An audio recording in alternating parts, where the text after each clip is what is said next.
Good evening, all respected chairpersons, my dear friends and seniors. So I'll talk about an important trend that is going on, like smartwatches and whether they should be used or not. That is wearable devices for exercise. So we should understand why wearable devices are necessary and what are the importance of these. Interpret the core performance, recognize clinical challenges and exercise applications, and identify strengths and limitations of these watches. So there are n number of these wearables are available. Like we have got Garmin, Chorus, Amazfit. Apple has got its own watches, Samsung, and so on and so forth. And why exercise monitoring is important actually. So self-reported physical activity is inaccurate and biased. The clinical-based exercise assessment is episodic and artificial. Exercise benefit depends on intensity, duration, and not only on volume. And diabetes and obesity show high inter-individual variability in the exercise response. And there's a need for continuous real-world physiological monitoring. So what wearables means actually?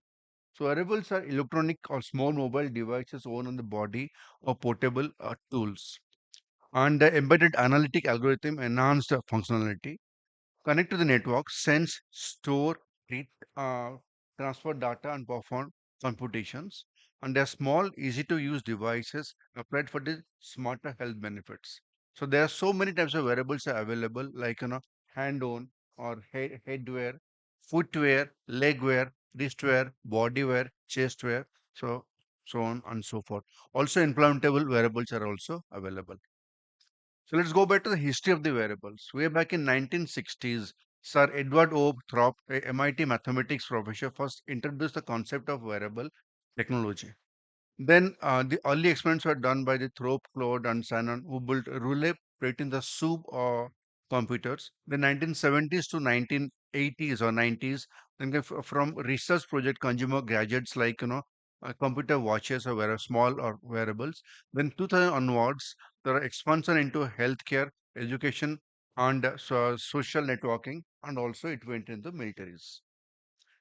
So actually, what it does, why they are important, and how it helps us. It first of all, it does the activity tracking. So wearables can track physical activity, including steps, distance, and calories burned. Heart rate monitoring. So they actually gives a deep insight about the heart rates and what all exercise are performing, and about the intensity of the exercise. They do GPS tracking for those who love outdoor sports like running or cycling or mountaineering. They can track this GPS and shows them the way, and also it gives a sleep quality, like on the quality of sleep, or what is the intensity of sleep, and what is the REM and all this. So there are also watches that give it. So how it does it? It senses the motion sensor like accelerometer and gyroscope, track physical activity, steps, postures, and movement patterns. And they use optical sensors like PPG, that is photoplethysmography. They estimate heart rate and exercise intensity from blood flow and signals. And few of the watches, they also give a ECG reading, read cardiac rhythm and beat from beat to beat. And then software algorithm convert the raw signals into clinically usable exercise metrics. So they are digital the platforms, and again, why they are necessary? Because they give a personal coaching. It's not that give a exercise plan for do 40 minutes of exercise 5 days a week. It's not sufficient because every patient is different and the exercise has to be tailor-made. So these watches give a platform, and they give a coaching, personal coaching for the patients.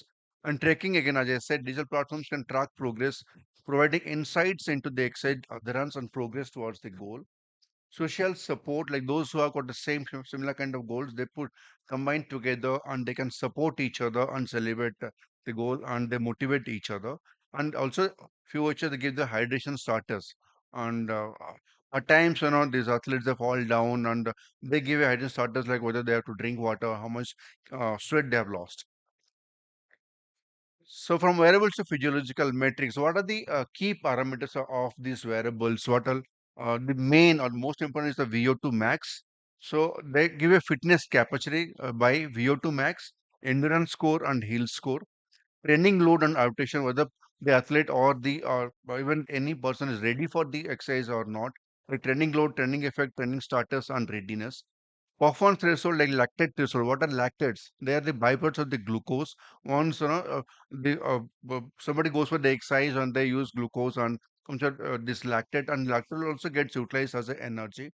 But after a lot of exercise, the lactates get accumulated, and that time the person get either muscle fatigue or cramps. So all the elite athletes they train at the lactate threshold level and functional threshold power, critical swim power.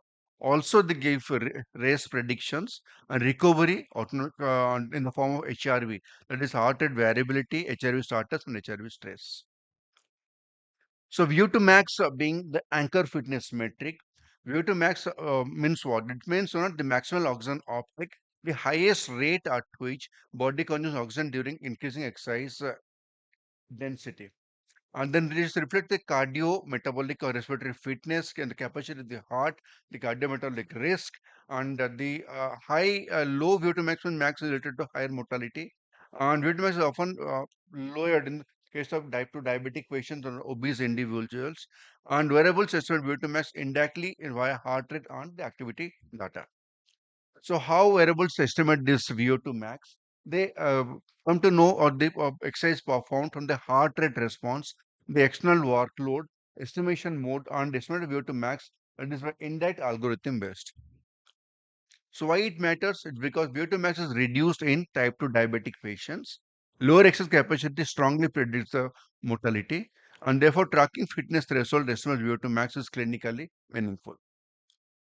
There's a normal VO2 max and varies from age to age, from age, sex, and those who perform exercise from BMI. So there's a rough idea about the VO2 max. So beyond VO2, why only VO2 max is not sufficient because there that gives a cardiac performance. But there is something else like HRV, that is heart rate variability. That is the time or between the one beat to beat. So that gives a about the exercise prediction on the restfulness and whether we require this break between exercise, whether prone for injury or not. That predicts that. So Max defines the upper limit of aerobic capacity but does not fully explain about the exercise performance. The endurance and exercise respond beyond on the internal physical factors beyond VO2 max. And submaximal response efficiency and adaptations vary independently of VO2 max. Their fitness assessment requires more than a single metric. So as I said, HRV. HRV reflects autonomic nervous system, modulation and heart rate. HRV indicates greater parasympathetic activity, the higher HRV, and the lower HRV indicates the autonomic imbalance. And HRV is a marker of the physiological stress and recovery status. The factors that influence the HRV is non-influential factors like circadian rhythm of the day, genetic pregnancy, or biological or sex, and influential like an alcohol consumption or smoking or changes in the biorhythm, and diseases like cancer, COPD, Duchenne's muscular dystrophy, and sleep apnea, and factors like external factors like cold weather, hot weather, of course, pollution in our part of the world. So why HRV in diabetes and obesity matters? It's because diabetes is associated with a reduced HRV and the reduced heart HRV reflects the early cardiac autonomic dysfunction. Obesity is associated with a reduced cardiac activity and autonomic imbalance affects the exercise tolerance and recovery. So this is a normal HRV. Again, it varies from like age, sex, and also BMI. So physical stress and autonomic modulation. The heart rate variability reflects autonomic modulation of the sinus node. Physical stress alters autonomic balance. Reduced HRV associated with a reduced vagal activity, and HRV provides the context beyond the heart rate alone. So training load, as I said, is another factor that quantifies training load or quantifying exercise stress. So what is a training load? Training load means whether it tells us about whether we are prepared for the exercise and whether we had adequate rest or not. Then two component training load, that is external and internal. External and depends on the athlete or the person who is going for this activity, and internal is the factor that depends on the muscular mass and the stress factor, as I said. And why training load is matters because it guides us whether we're ready for the exercise or not. So training effects, that is aerobic versus aerobic anaerobic adaptation. What is training effect and estimation of how training session influences physical adaptation? Two primary training effects, aerobic and anaerobic. And why distinct training effect? Because in different sessions drive different adaptations. Similar training load may produce different physiological outcomes and helps align training with the exercise goals and clinical safety. So performance threshold and why it matters again. Tells us about physical threshold, the highest sustainable exercise intensity before metabolic overload. Why it matters is because it defines the shift from the sustainable to unsustainable workload and training and clinical relevance, that is guides training zones and safe exercise programs. So there are so many other parameters will not go deep into it. Again, why these watches are important because this predicts about the injury and exercise overload. To signal rapid load would increase plus HRV variation or how do you interpret that? Because insufficient recovery that leads to higher injury. Performance readiness like signals a stable load plus resolved HRV.